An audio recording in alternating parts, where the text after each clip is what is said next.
Hello everyone, welcome to our channel. इस video में देखेंगे कक्षा 7 के विषय हिंदी के वार्षिक परीक्षा प्रश्न पत्र को। तो चलिए फटाफट से स्टार्ट करते हैं। यहाँ पे आपकी पूर्णांक रहेंगे 70। तो आपका 70 मार्क्स का पूरा पेपर रहेगा, जिसमें सभी प्रश्न करने अनिवार्य हैं। शुरू के जो आपके प्रश्न हैं वो आपके ऑब्जेक्टिव टाइप क्वेश्चंस रहेंगे, जिनके मार्क्स रहेंगे 1 मार्क्स, 1 मार्क्स के सभी क्वेश्चन मिलेंगे आपको। देन इनके बाद में आपके मार्क्स बढ़ते जाएंगे। ठीक है, तो पूरा पेपर आपके लिए करना अनिवार्य है। सभी इंपॉर्टेंट क्वेश्चंस हैं, तो केयरफुली पूरा वीडियो ध्यान से देखिएगा।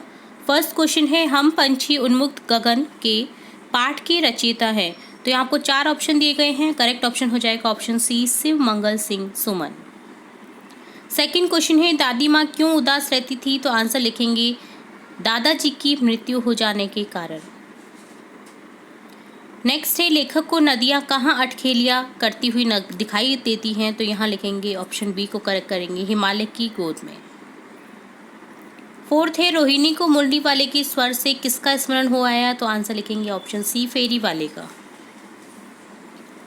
फिफ्थ है, खंबे के स्वभाव के बारे में पेड़ क्या सोचता था। तो आंसर लिखेंगे वह मिलनसार है। सिक्स्थ है, पहाड़ के चरणों में बहती नदी किस रूप में दिखाई देती है। तो आंसर हो जाएगा आपका ऑप्शन ए, चादर के रूप में। सभी लेसन्स जो आपके हैं, इम्पोर्टेंट लेसन्स, सभी रिलेशन जो आपका है चैप्टर से रिलेटेड, जो भी क्वेश्चन है और जो सारांश है, जो चैप्टर को समझना होता है, वो सभी वीडियोस भी हमने हमारे चैनल पर अपलोड कर रखे हैं। तो आप वहाँ से जाकर के हमारी जो प्लेलिस्ट है वहाँ पर से जाकर के इन वीडियोज़ को चेकआउट कर सकते हैं, ताकि आप अगर चैप्टर अच्छे से अगर आपको आते हैं और चैप्टर्स का अगर भावार्थ अच्छे से आता है, सारांश अच्छे से आता है, तो आप सभी क्वेश्चन इजीली बिना देरी किए सॉल्व कर सकते हो। तो चैप्टर्स को रीड करना ज़रूर से, और जो गृह कार्य आपके पिछले, उन्हें भी ध्यान से देखना और ध्यान से सभी क्वेश्चंस को याद कर लेना, ताकि आपके जो मार्क्स हैं 70 मार्क्स, आप 70 में से 70 मार्क्स अर्जित कर सकें। आपका कोई भी क्वेश्चन रहना नहीं चाहिए, आप सभी क्वेश्चन को अटेम्प्ट कर सकें। 7वां क्वेश्चन है आपका, तिनका कहाँ से उड़कर आया था। तो आंसर लिखेंगे बहुत दूर से, ऑप्शन डी करेक्ट हो जाएगा। 8th है, मोर के दोनों बच्चों को चिड़ी मार कहाँ से पकड़ कर लाया था। तो आंसर लिखेंगे शंकरगढ़ से। 9th है, बैचलर ऑफ हॉकी कहने का अभिप्राय क्या है। आंसर लिखेंगे ऑप्शन सी, हॉकी खेल में पारंगत। 10th है, उथल पुथल मचने से कवि का क्या अभिप्राय है। आंसर लिखेंगे ऑप्शन बी, क्रांति का आगमन होना। 11 क्वेश्चन है, आपको एक पैराग्राफ दे रखा है कविता का, हिमगिरी के हिम से निकल निकल यह विमल दूध सा हिम का जल, कर कर निनाद कल कल छल छल बहता आता नीचे पल पल, तन का चंचल मन का विह्वल यह लघु सरिता का जल। तो इससे रिलेटेड क्वेश्चन है, सरिता का जल कहाँ से आ रहा है। ठीक है, तो कहाँ से आ रहा है सरिता का जल। हिमालय की बर्फ से पिघलकर, है ना। सरिता का जल किस रंग का है। तो देखिए, सरिता का जल यहाँ पर है दूध सा, सफ़ेद सा, है ना। सरिता के जल की क्या विशेषताएं हैं। चंचल व्याकुल है, चंचल और मस्त, चंचल मन का विह्वल, है ना। तो यहाँ पर आंसर आपका हो जाएगा चंचल और मस्त। पद्यांश का उचित शीर्षक लिखना है आपको, चंचल और शरारती, सॉरी, ऑप्शन 4 करेक्ट हो जाएगा यहाँ पर।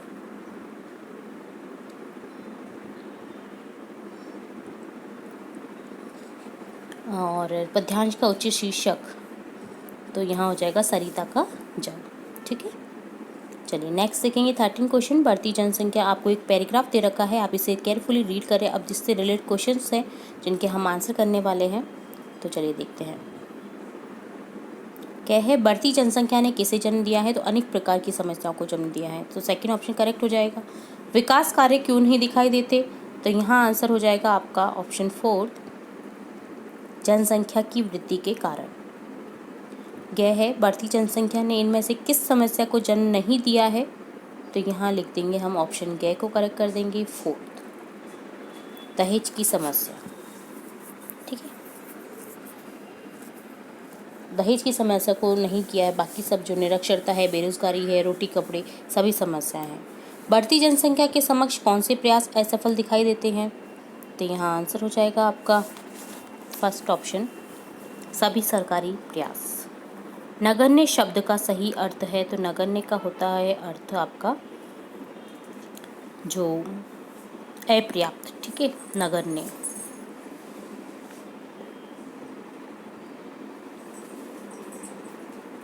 अब देखेंगे 14 क्वेश्चन। नीचे दिए गए शब्दों के लिए प्रयुक्त उपसर्गों को चिन्हित करिए। तो यहाँ आपको उपसर्ग चिन्हित करने हैं। दुर्बल में क्या है, दुर प्लस बल, तो दुर हो जाएगा। प्रतिक्षण में क्या है, प्रति प्लस शन, प्रति। सुराज्य में क्या है, सु और राज्य, ठीक है, सूर उपसर्ग है यहाँ पर। 15 है मुहावरे के अर्थ लिखिए, वाक्य में प्रयोग कीजिए। आँख का तारा, तो बहुत प्यारा होना, ओजस्व अपने माता पिता की आँख का तारा है। आतल पातल एक करना, आकाश पातल एक करना, बहुत अधिक प्रयत्न करना। प्रणव ने IAS की परीक्षा की सफलता पाने के लिए आकाश पाताल एक कर दिया। अंधे की लकड़ी मतलब असहाय व्यक्ति का एकमात्र सहारा। श्रवण कुमार अपने माता पिता की अंधे की लकड़ी थे। आग बबूला होना, अति क्रोधित होना। पेड़ काटे जाने की खबर सुनकर लोग आग बबूला हो गए। ईंट से ईंट बजाना यानी नष्ट भ्रष्ट करना। भारतीय वायुसेना ने शत्रु की ईंट से ईंट बजा दी, ठीक है। 16 क्वेश्चन है, पक्षी उन्मुक्त रहकर अपनी कौन कौन सी इच्छाएं पूरी करना चाहते हैं। तो यहाँ आंसर हो जाएगा, पक्षी उन्मुक्त रहकर अपनी उन इच्छाओं को पूरा करना चाहते हैं जैसे वे हर जगह उड़ना चाहते हैं, खुले आसमान में घूमना चाहते हैं, खुद के बनाए हुए घोंसलों में रहना चाहते हैं, पेड़ों की डालियों पर बैठना चाहते हैं, नदियों का पानी पीना चाहते हैं, इधर उधर घूमकर अपने परिवार के लिए खाना इकट्ठा करना चाहते हैं। नेक्स्ट क्वेश्चन 17 है, सिंधु और ब्रह्मपुत्र की क्या विशेषताएं बताई गई हैं। तो आंसर लिखेंगे, सिंधु और ब्रह्मपुत्र ये दो ऐसे नाम हैं जिनके सुनते ही रावी, सतलुज, व्यास, चिनाब, झेलम, काबुल, कुभा, कपिशा, गंगा, यमुना, सरयू, गंडक, कोसी आदि हिमालय की छोटी बड़ी सभी नदियाँ जो बेटियाँ हैं आंखों के सामने नाचने लगती हैं। वास्तव में सिंधु और ब्रह्मपुत्र स्वयं कुछ नहीं है, दयालु हिमालय के पिघले हुए दिल की एक एक बूंद ना जाने कब से इकट्ठा होकर इन दो महानदों के रूप में समुद्र की ओर प्रवाहित होती रही हैं। कितना सौभाग्यशाली है वह समुद्र जिसे पर्वतराज हिमालय की इन दो बेटियों का हाथ पकड़ने का श्रेय मिला। नेक्स्ट है, रक्त के सफ़ेद कणों को वीर सिपाही क्यों कहा गया है। तो आंसर लिखेंगे, रक्त के सफ़ेद कण वास्तव में हमारे शरीर की वीर सिपाही हैं। जब रोगाणु शरीर पर धावा बोलने की कोशिश करते हैं तो सफ़ेद कण उनसे डटकर मुकाबला करते हैं और जहां तक संभव हो पाता है रोगाणु को भीतर घर नहीं करने देते। इससे हमें अनेक रोगों से मुक्ति मिलती है।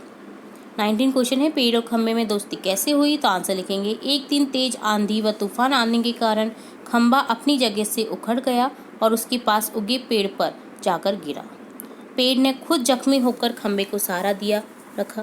पेड़ की इस उदारता से खंबे का अहंकार और गर्व चूर चूर हो गया और उसने पेड़ से दोस्ती कर ली। 20 क्वेश्चन है, माधवदास क्यों बार बार चिड़िया से कहता है कि ये बगीचा तुम्हारा ही है। क्या माधवदास निस्वार्थ मन से ऐसा कह रहा था, स्पष्ट कीजिए।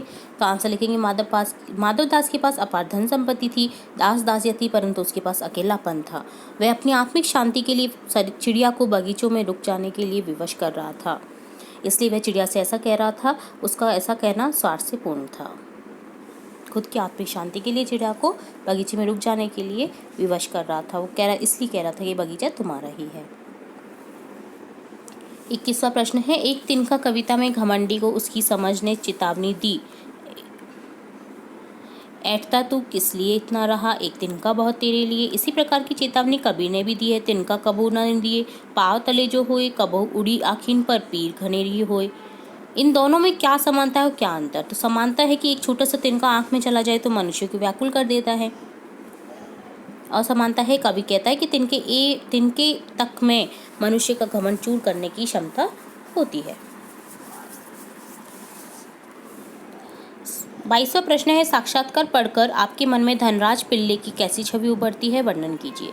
तो आंसर लिखेंगे, साक्षात्कार पढ़कर मन में धनराज पिल्ले का सीधा साधा आचरण और दृढ़ निश्चय व्यक्ति लगता है। उन्हें अपने परिश्रम धैर्य पर पूरी तरह से विश्वास है।